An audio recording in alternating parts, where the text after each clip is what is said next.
આમ જોવો આપણા પાડોશમાં બધાય આગળ આઈફોન છે. તમને એમ ન લાગે કે તમારી ઘરવાળીને આઈફોન લઈ દેવો પડે? આમ જો આમાં તીડું પડી ગયું. એમાં હું મૂંઝાઈ ગઈ બકા?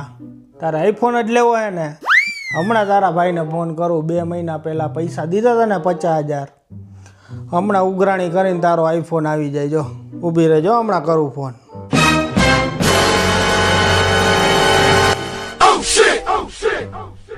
ક્યાંય કોઈને ફોન કરવાની જરૂર નથી. લે હું તો મસ્તી કરતી હતી.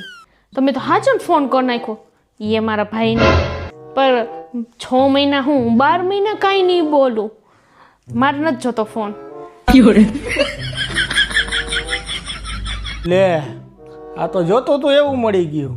હવે ભલે પડ્યા પૈસા, હવે તો પૈસા લેવાના જ નથી થતા.